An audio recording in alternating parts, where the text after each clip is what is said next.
নমস্কাৰ বন্ধুসকল, আজি পুনৰ এটা নতুন ভিডিঅ'লৈ আপোনালোকক স্বাগতম জনাইছোঁ মই। আৰু আজি মই আপোনালোকক দেখাম মোৰ গোটেই ফাৰ্মখন, আৰু মই ক'ম যে 100 লোকেল মুৰ্গী আৰু 100 কয়লাৰ মুৰ্গী পুহিবলৈ কিমান টকা খৰচ হ'ব। চ' ব'লক ভিডিঅ'টো এতিয়া আৰম্ভ কৰোঁ।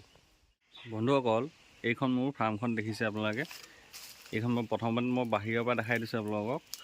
এইখন দীঘলটো দেখিছে, 100 ফুট দীঘল আছে মোৰ এই ফাৰ্মখন। আৰু বহলটো দেখাই আছোঁ।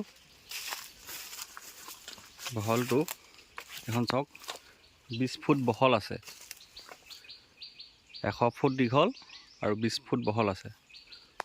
বাহিৰটো দেখালোঁ আপোনালোকক। এতিয়া মই দেখাই আছোঁ আপোনালোকক।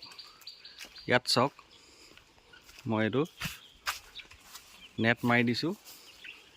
ইয়াত মুৰ্গীখিনি ফ্ৰী ৰেঞ্জ কৰিবলৈ দেখাই আছোঁ। মই ভিতৰৰ পৰা দেখাই আছোঁ, বলক। এইটো ফ্ৰণ্ট ছাইডটো হয়। ইয়াত দেখিছে দৰ্জা 3খন আছে, এইখন এখন আৰু এখন আছে, এইখন এখন দৰ্জা, আৰু এখন এইটো চাইডে আছে, আপোনালোক ভিতৰৰ পৰা গৈ দেখাই আছোঁ। ধৰক এতিয়া ভিতৰত সোমাওঁ, মাজৰ দৰ্জাখন দি সোমাইছোঁ। প্ৰথমতে এইখিনি দেখিছে যে, এইখিনি কয়লাৰ হয়, এইখিনি কয়লাৰ মুৰ্গী হয়।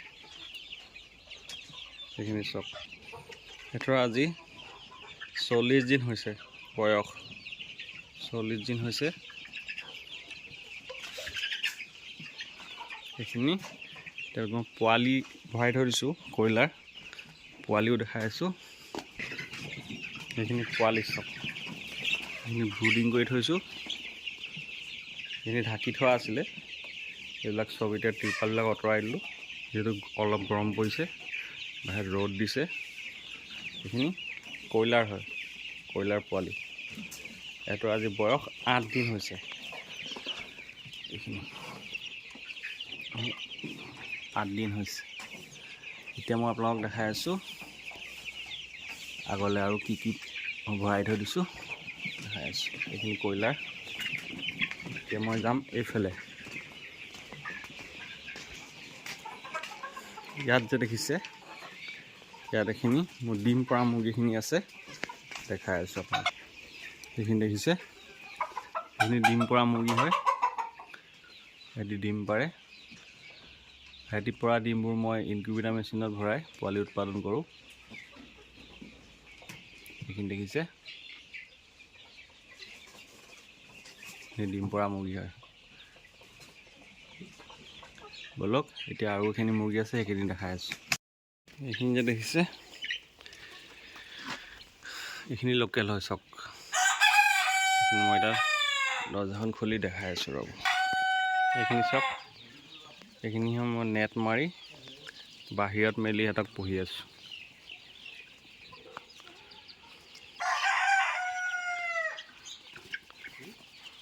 এইখিনি চক, এইখিনি লোকেল হয়। সিহঁতৰ আজি 40 দিন কমপ্লিট হৈ গ'ল, সেইকাৰণে সিহঁতক আজি বাহিৰত মেলা ষ্টাৰ্ট কৰিছোঁ। আৰু এইবিলাক দেখিছে, ঘাঁহ চাহ এইবিলাক দি দিছোঁ খাবলৈ। এইবিলাক পূৰা আৰামত খাই আছে। এইবিলাক চব কেনেকৈ নেট মাৰি দিছোঁ, লোকেলখিনি এনেকৈ পুহি আছোঁ নেট মাৰি।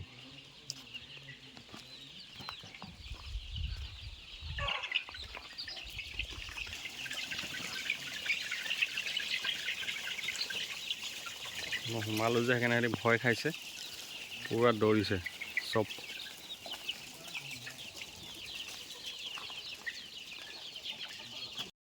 যিহেতু আজি 40 দিন হৈ গ'ল, আৰু এতিয়া মই সিহঁতক ফিনিচাৰ ক্ৰাঞ্চ দিম। আৰু এতিয়াৰ পৰা সিহঁতক মই দানাটো কমাই দিম একদম। অকল ৰাতিপুৱা গঁৰালৰ পৰা ওলোৱা টাইমত অলপ দিম, আৰু গধূলি গঁৰালত সোমোৱা টাইমত অলপ দিম। তেনেকৈ পুহিম এতিয়াৰ পৰা মই একদম বিকালৈকে। আৰু মই এতিয়া আপোনালোকক ক'ম যে 100 লোকেল মুৰ্গী পুহিবলৈ কিমান টকা খৰচ হ'ব। চাওক বন্ধুসকল, মই যিহেতু 40 দিন পিছত ফ্ৰী ৰেঞ্জত পুহোঁ, আপোনালোকে যদি তেনেকৈ পোহে, 40 দিন নোহোৱালৈকে সিহঁতক ফ্ৰী ৰেঞ্জত নকৰিব, আৰু দানাটো পূৰা সিহঁতক খাবলৈ দিব। আৰু 40 দিন নোহোৱালৈকে তেতিয়া 100 মুৰ্গীয়ে 2 বেগ দানা খাব। আৰু 40 দিন পিছত যেতিয়া সিহঁতক বাহিৰত মেলিব একদম বিকালৈকে আৰু 3 বেগ দানা খাব। তাৰ লগত কিন্তু আপোনালোকে ঘাঁহ চাহ চব্জি এইবিলাকো মাজে মাজে দি থাকিব লাগিব। আৰু বন্ধুসকল 40 দিন নোহোৱালৈকে সিহঁতক আপুনি হাই প্ৰটিন দানা খুৱাব লাগিব। যিহেতু মই 40 দিনলৈকে সিহঁতক বনাছৰ ষ্টাৰ্টাৰ দানাটো খুৱাওঁ আৰু সেই বনাছৰ ষ্টাৰ্টাৰ দানাটো এবেগ দানাত আপোনাৰ 2400 টকা লয়। আৰু তাৰপিছত যেতিয়া 40 দিন পাৰ হ'ব তাৰপিছত আপোনালোকে লোকেল মুৰ্গী কেনে যোনটো দেশী দানা পায় আপোনালোকে সেইটো 3 বেগ খুৱাব পাৰে। মানে টোটেল আপোনাৰ 100 লোকেল মুৰ্গীয়ে 5 বেগ দানা খাব আৰু লগত আপুনি এইবিলাক চব্জি ঘাঁহ চাহ এইবিলাকো খুৱাব লাগিব। লোকেলৰ যোনটো দেশী দানা হয় সেইটো আপোনাৰ 1800-1900 মানত পাই যাব। সেইটো জেগা চাই আছে। মানে টোটেল যদি আপুনি কৰিবলৈ যায় আপোনাৰ 15,000 মান টকা যাব। তাত আপোনাৰ পোৱালিও থাকিব, দৰবো থাকিব, দানাও থাকিব, চব মিলাই মানে 100 লোকেল মুৰ্গী পুহিবলৈ আপোনাৰ সিমান টকা যাব। আৰু বন্ধুসকল এতিয়া মই আপোনালোকক ক'ম যে 100 কয়লাৰ মুৰ্গী পুহিবলৈ কিমান টকা খৰচ হ'ব। চাওক বন্ধুসকল, কয়লাৰ মুৰ্গী আপুনি বিক্ৰী কৰালৈকে হাই প্ৰটিন দানাই খুৱাব লাগিব। আৰু 100 কয়লাৰ মুৰ্গীত আপুনি ষ্টাৰ্টাৰ দানা 2 বেগ খুৱাব লাগিব আৰু ফিনিচাৰ ক্ৰাম্পছ 3 বেগ খুৱাব লাগিব। মানে টোটেল আপোনাৰ 5 বেগ হ'ব। আৰু 5 বেগ দানা খাই সিহঁতৰ এভাৰেজ বডি ৱেইট আহিব 1 কেজি 100-200 এনেকৈ আহিব। কিন্তু আপোনালোকে পোৱালিটো ভাল হেচাৰীৰ পৰা ল'ব লাগিব, ভাল পোৱালি ল'ব লাগিব, তেতিয়াহে সেইটো বডি ৱেইট আহিব। আৰু বনাছৰ ষ্টাৰ্টাৰটো আপোনাৰ 2400 টকাকৈ ল'ব আৰু বনাছৰ ফিনিচাৰ ক্ৰাম্পছটো আপোনাৰ 2350 টকাকৈ ল'ব। তাৰপিছত পোৱালি যদি আপুনি 40 টকাকৈ ধৰে আপোনাৰ এশটাত 4000 টকা হ'ব। তাৰপিছত আপোনাৰ দৰৱ লাগিব আৰু অল টোটেল মানে দৰৱ পোৱালি দানা মিলাই আপোনাৰ 16,500 মান ধৰি থওক। মানে 100 কয়লাৰ মুৰ্গী পুহিলে আপোনাৰ 16,000 বা 16,500 টকা যাব। বন্ধুসকল ভিডিঅ'টো আজি ইয়াতে সমাপ্ত কৰিলোঁ আৰু আশা কৰিলোঁ যে ভিডিঅ'টো চাই ভাল পালে। আৰু যদি ভাল পালে লাইক আৰু ছাবস্ক্ৰাইব কৰি দিব। ধন্যবাদ।